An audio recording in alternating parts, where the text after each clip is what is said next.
Assalamualaikum warahmatullahi wabarakatuh, anak-anakku semuanya kelas 11 Kimia Industri SMK Negeri 1 Lumajang.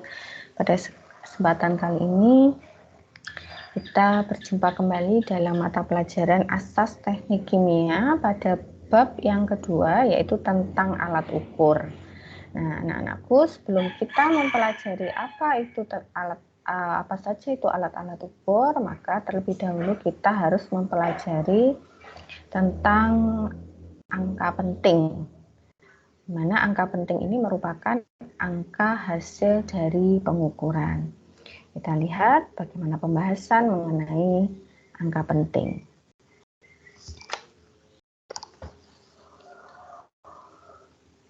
Nah, pada bab alat ukur, kompetensi dasarnya adalah yang pertama, mengevaluasi alat ukur instrumen-instrumen lokal, ini pada KD pengetahuan, sedangkan pada KD keterampilannya adalah mengidentifikasi alat ukur instrumen-instrumen lokal. Nah, sedangkan indikator pencapaian kompetensinya yang pertama adalah memilih alat ukur yang digunakan, kemudian menyeleksi kegunaan dan akurasi alat ukur instrumen lokal, menggunakan alat ukur instrumen-instrumen lokal, mengkalibrasi alat ukur instrumen lokal, dan merawat alat ukur instrumen lokal. Nah, anak-anak, apa sih pengertian dari alat ukur? Jadi sebelum kita masuk ke pembahasan yang lebih dalam, kita harus terlebih dahulu tahu apa itu pengertian dari alat ukur. Jadi alat ukur itu merupakan sebuah alat yang tujuan penggunaannya itu untuk membantu kita di dalam mengetahui nilai dari suatu besaran, baik itu besaran pokok ataupun besaran turunan. Nah, untuk materi besaran pokok dan besaran turunan kemarin sudah kita bahas pada bab yang pertama ya. Nah, tentunya kalian harus ingat. Seandainya lupa, silakan kalian bisa membuka kembali video ibu pada pertemuan sebelumnya. Kemudian pengertian dari mengukur. Sini mengukur itu adalah proses membandingkan suatu besaran dengan besaran lain yang digunakan sebagai pembanding. Nah, ini adalah pengertian dari mengukur. Dari proses pengukuran akan diperoleh besaran yang terukur berupa angka atau nilai dan juga satuannya. Nah, kita masuk ke pembahasan yang pertama, yaitu tentang angka penting. Apa sih yang dimaksud dengan angka penting? Nah, kita perlu tahu terlebih dahulu. Kenapa tujuannya? Agar tidak terjadi kesalahan dalam pembacaan skala ukur. Maka kita perlu mempelajari apa yang dimaksud dengan angka penting. Angka penting merupakan angka hasil pengukuran yang terdiri dari dua, yaitu yang pertama ada angka pasti atau eksak, dan yang kedua adalah angka taksiran. Nah, angka pasti atau angka eksak diperoleh dari perhitungan skala alat ukur. Sedangkan angka taksiran adalah angka hasil pengukuran yang diperoleh dari memperkirakan atau diperoleh dengan cara menaksir nilai karena posisi pengukuran yang kadang tidak tepat pada skala alat ukur. Nah, Ibu memberikan contoh di sini. Ada angka 15,5. Maka angka terakhir yang saya beri garis bawah itu merupakan angka taksiran. Ya, angka 5 yang terakhir yang saya beri garis bawah itu merupakan angka taksir. Dan kemudian angka 1 dan 5 yang ada di depan itu merupakan angka pasti atau angka hasil pengukuran dari skala alat ukur. Nah, kita masuk ke aturan angka penting. Untuk aturan angka penting yang pertama, semua angka bukan 0 adalah angka penting. Nah, sekarang Ibu akan memberikan contoh. Nah, jadi kita lihat semua angka bukan 0 adalah angka penting. Nah, misalkan kita tuliskan di sini 236. Nah, di sini kita tahu 236 itu tidak ada angka nolnya, semua bukan angka nol. Maka bisa dituliskan bahwa di sini ada 3 angka penting.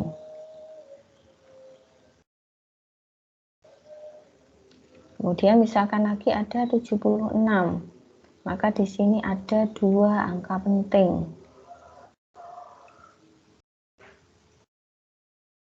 Kemudian ada 3257, maka di sini ada 4 angka penting.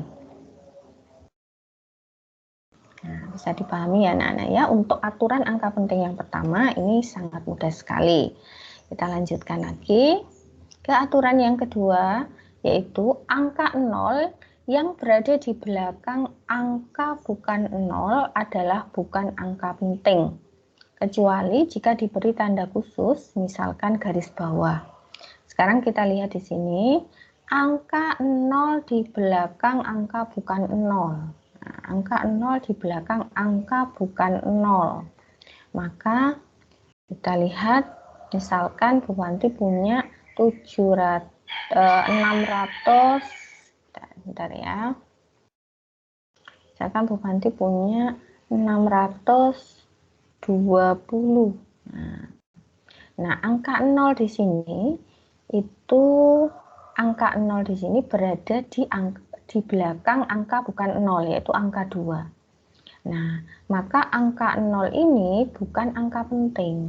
Maka di sini kalau Ibu tuliskan 620 hanya memiliki 2 angka penting.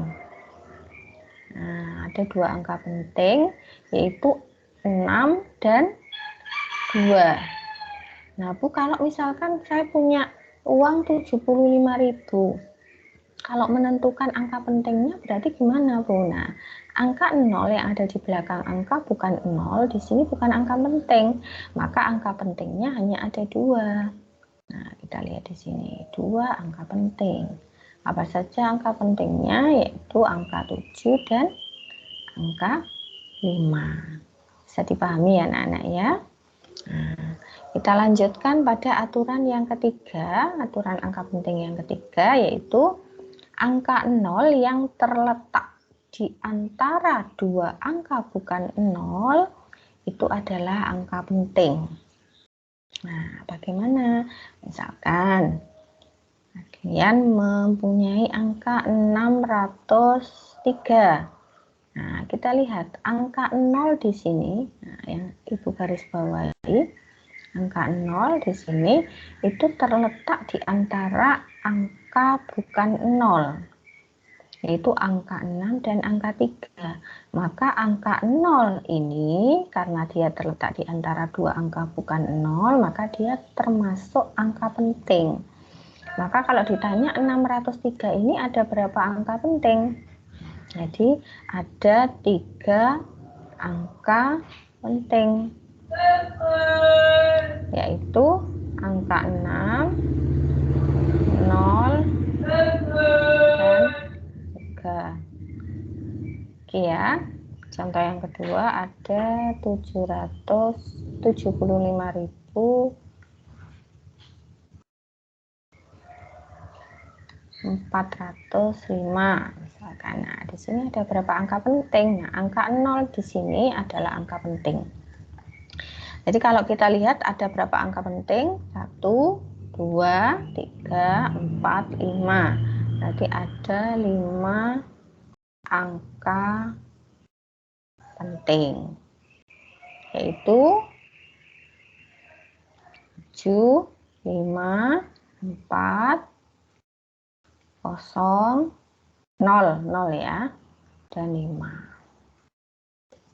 Nah, sekarang kita masuk ke aturan yang keempat. Aturan angka penting yang keempat, angka 0 di depan angka bukan 0 adalah bukan angka penting. Yang jelas angka 0 kalau berada di depan angka bukan 0, berarti dia adalah desimal. Ya, kita lihat pecahan desimal 0, misalkan sini Ibu punya 0,036. Nah, di sini angka 0 di depan angka bukan 0 itu bukan angka penting. Berarti kalau ditanya 0,036 itu ada berapa angka penting? Maka di sini dia hanya mengandung 2 angka penting. Nah, berapa angka pentingnya? Siapa saja angka pentingnya? Itu angka 3 dan 6. Oke, 0,00374. Nah, di sini angka 0 di depan bukan angka penting. Berarti di sini ada 3 angka penting, yaitu 3, 7, 4. Ya, anak-anak bisa dipahami ya. Untuk aturan yang berikutnya, aturan yang kelima, angka 0 di belakang tanda desimal dan mengikuti angka bukan 0 adalah angka penting. Nah, hati-hati di sini. Angka 0 di belakang tanda desimal dan mengikuti angka bukan 0 adalah angka penting. Jadi, misalkan Bu Hanti punya contoh di sini 0,0700. Nah, angka 0 di belakang tanda desimal, nah, angka 0 yang ini di belakang tanda desimal dan mengikuti angka bukan 0. Berarti 0 yang dimaksud adalah 0 yang di belakang angka 7. Karena dia mengikuti angka bukan 0, yaitu angka 7. Maka angka 0 yang mengikuti angka bukan 0 dan di belakang tanda desimal, dia adalah angka penting. Maka kalau kita lihat di sini 0,0700 dia memiliki 3 angka penting, yaitu 7, 0, 0. Nah, ini ya 3 angka penting.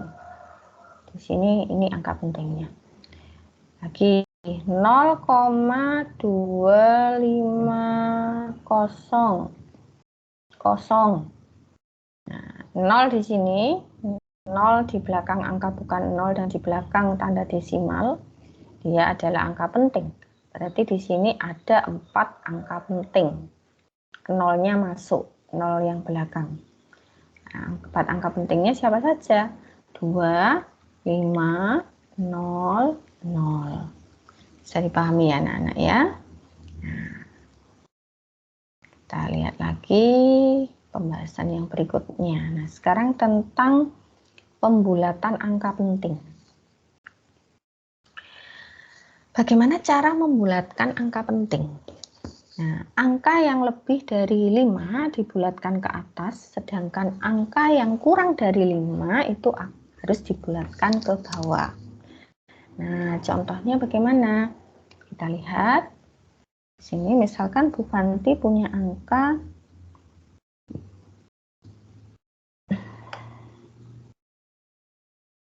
436,38. Nah, di sini mau kita bulatkan, misalkan diambil satu angka di belakang koma.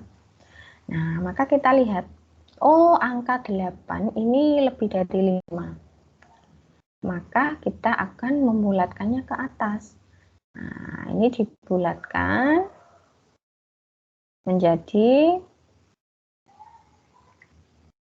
436,4. Nah, seperti ini. Beda kalau misalkan angkanya 436,33. Kita mau ambil satu angka di belakang koma. Maka yang seperti ini kita bulatkan menjadi bagaimana? Nah, kita lihat. Angka 3 itu merupakan angka yang kurang dari 5, maka kita bulatkan ke bawah. Kita anggap angka ini tidak ada. Jadi langsung 436,3. Itu ya anak-anak ya. Bisa dipahami kan? Kita lanjutkan kembali pembahasan kita tentang pembulatan angka penting berikutnya, yaitu jika angka yang akan dibulatkan itu tepat 5. Nah, maka bagaimana kalau angka yang akan dibulatkan itu tepat angka 5? Nah, maka kita harus melihat angka sebelum angka 5 yang akan dibulatkan. Nah, jika angka sebelumnya adalah ganjil, maka kita harus membulatkan ke atas. Tetapi jika angka sebelumnya itu genap, maka kita bulatkan ke bawah. Nah, kita lihat contohnya ya. Contohnya Bu Fanti punya angka 83,75. Nah, perhatikan angka 5 ini misalkan mau dibulatkan. Maka dia akan dibulatkan menjadi, karena ini angka 7 ini adalah angka ganjil, nah, maka kita bulatkan ke atas. Maka hasil pembulatannya adalah 83,8. Nah, ini hasil pembulatannya. Nah, sekarang kalau misalkan angkanya genap, 83 misalkan 0,25. Kita lihat sebelum angka 5 itu angka 2. 2 di sini adalah genap. Maka pembulatannya harus ke bawah, yaitu menjadi 83,2. Jadi anak-anak ya. Nah, bisa dipahami? Oke. Sekarang kita lanjutkan ke aturan penjumlahan dan pengurangan angka penting.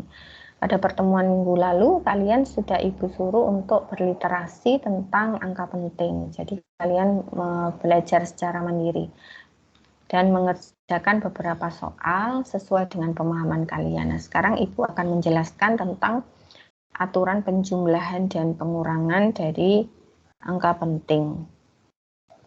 Nah, aturan penjumlahan dan pengurangan angka penting yang pertama, penjumlahan atau pengurangan angka pasti dengan pasti itu akan menghasilkan angka pasti. Yang kedua, penjumlahan atau pengurangan angka pasti dengan angka taksiran menghasilkan angka taksir. Angka taksir tadi angka yang paling belakang ya, dan biasanya kita tandai dengan garis bawah.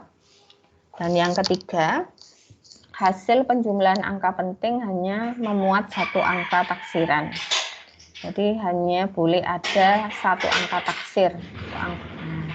Kita lihat contoh penjumlahan angka penting di sini.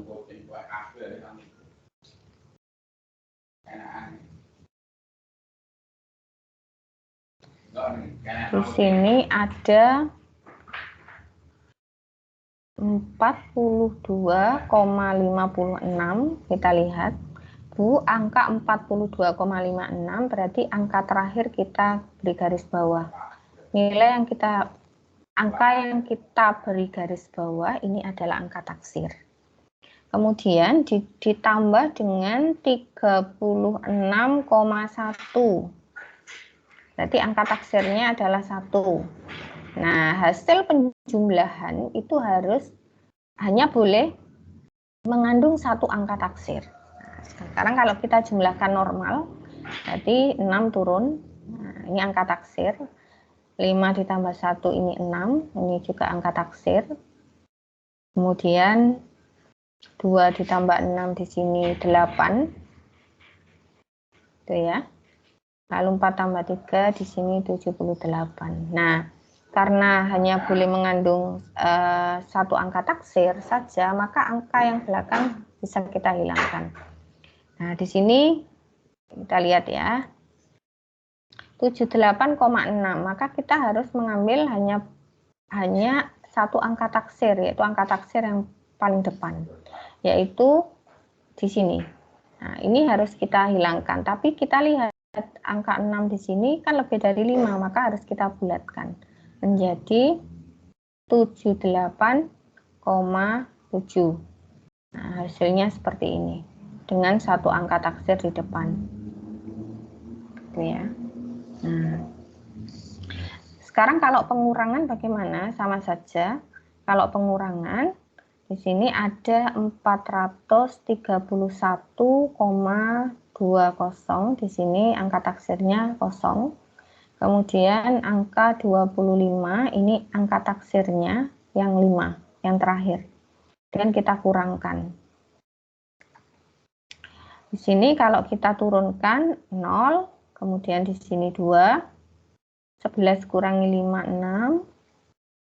Di sini 0, 0 ya, 0, 2 dikurangi 2, di sini 0, maka 406,2. Di sini angka taksirnya ini. Nah, karena hanya boleh mengandung satu angka taksiran, yaitu angka taksir yang paling depan.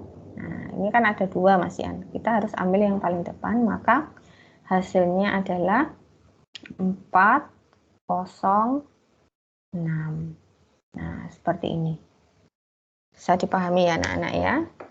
Kita lanjutkan untuk pembahasan yang aturan perkalian dan pembagian pada angka penting. Aturan perkalian atau pembagian angka penting yang pertama, perkalian atau pembagian antar angka pasti dengan angka pasti, hasilnya yaitu berupa angka pasti. Sedangkan perkalian atau pembagian antar angka pasti dengan taksiran, hasilnya berupa angka taksir. Yang ketiga, atau mengandung angka taksir. Dan yang ketiga, hasil perkalian atau pembagian angka penting hanya memuat satu angka taksiran. Nah, ini yang paling penting ya. Ini yang paling penting, aturan yang ada di bawahnya ini, bahwa hasil akhir dari suatu perkalian atau pembagian, hasilnya harus memiliki angka penting yang jumlah angka pentingnya sama dengan jumlah angka penting terkecil yang dikalikan. Jadi misalkan nanti kalau ada 2 angka penting dikalikan dengan 4 angka penting, maka hasil akhirnya adalah yang mengandung paling sedikit angka pentingnya. Berarti yang paling sedikit kan 2. Oh, berarti nanti yang diambil adalah 2 angka penting.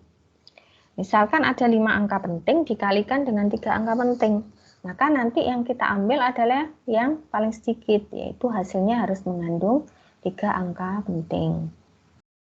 Contohnya di sini kita lihat ya anak-anak, contohnya ada 4,22. Di sini kalau kita lihat ada berapa angka penting? 4,22.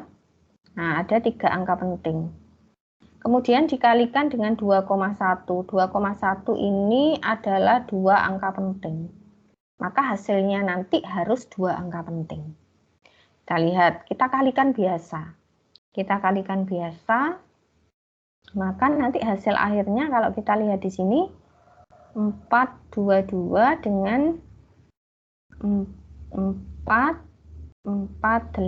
Ini ya, kan hasil akhirnya ini ya, ini kita. Nah, di sini maka hasilnya adalah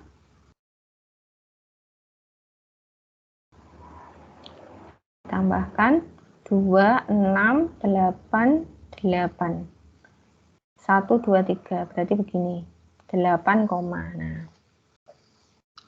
Karena hasil akhirnya hanya boleh mengandung 2 angka penting, sedangkan di sini masih ada 4 angka penting, maka 4 angka penting itu harus mau atau tidak mau harus kita jadikan 2 angka penting. Nah, kita ambil hanya 2 angka. Nah, kita lihat seperti tadi angka 6 ini bisa kita bulatkan ke atas karena sudah lebih dari 5. Maka pembulatannya supaya menghasilkan 2 angka penting itu adalah 8,9. Maka hasilnya 8,9. Ini kurang komanya ya. 8,9. Sama juga dengan yang perkalian ini. Di sini ada 3 angka penting. 4 angka penting. Sedangkan 21,1 ini 3 angka penting. Maka hasilnya nanti harus mengandung 3 angka penting. Nah, jadi di sini kalau kita lihat Hasil akhirnya adalah 9010, karena angka 0 yang paling belakang ini bukan angka penting. Jadi angka pentingnya harus ada 3, yaitu 9, 0, dan 1. Jadi kalian kalikan biasa, nanti hasilnya, ya, hasil akhirnya kan seperti ini, seperti tadi ya. Baru kita jadikan berapa angka penting sesuai dengan aturan angka pentingnya. Jadi misalkan hasil akhirnya hanya boleh mengandung 2 angka penting. Ya sudah, kita harus menjadikan 2 angka penting. Ya.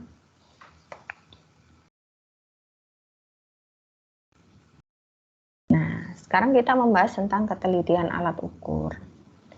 Ketelitian alat ukur merupakan setengah dari skala terkecilnya. Misalkan ketelitian mistar atau penggaris itu adalah setengah dari skala terkecilnya. Kita lihat antara garis terdekat pada penggarismu, kamu lihat 2 garis. Misalkan ini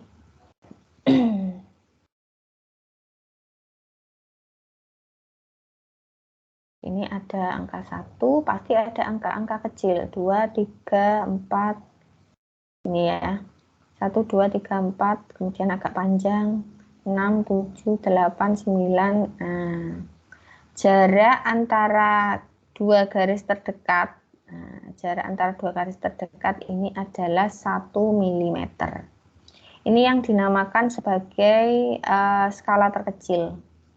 Nilai skala terkecil atau NST. Jadi pada mistar itu skala terkecilnya adalah 1 mm. Nah, di sini sudah disebutkan skala terkecil mistar merupakan 2 garis atau strip pendek yang saling berdekatan. Jadi angka 1 dengan garis di sebelahnya ini. Ini adalah nilai skala terkecil. Nah, demikian juga dengan alat ukur yang lain, tingkat ketelitiannya setengah dari skala terkecilnya. Kita lanjutkan ke ketidakpastian alat ukur. Nah, apa itu ketidakpastian alat ukur? Suatu pengukuran itu selalu disertai oleh yang namanya ketidakpastian. Ketidakpastian di sini lambangnya adalah delta X. Nah, di sini ada delta X.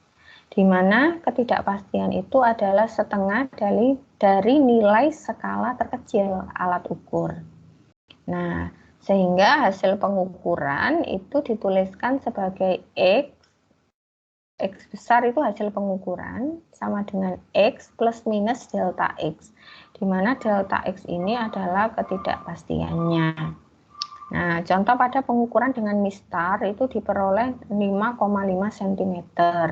Maka hasil pengukurannya dituliskan menjadi X sama dengan 5,5 plus minus 0,05. Kenapa? 0,05 ini dari mana? 0,05 ini adalah setengah dari nilai skala terkecil pada penggaris. Berarti setengah dikali 1, 0,1 mili. Nah, 0,5 mm atau 0,05 cm. Itu ya anak-anak, penjelasan Ibu tentang angka penting. Jika ada yang kurang jelas, kalian bisa mengajukan pertanyaan melalui WA group atau komentar di Google Classroom. Itu anak-anak. Demikian pertemuan kita hari ini, kurang lebihnya Ibu mohon maaf. Kita berjumpa lagi pada pertemuan berikutnya tentang alat ukur panjang. Tetap semangat selalu, jangan lupa jaga kesehatan dan selalu membantu orang tua. Terima kasih, saya akhiri. Wassalamualaikum warahmatullahi wabarakatuh. Terima kasih, tetap semangat belajar.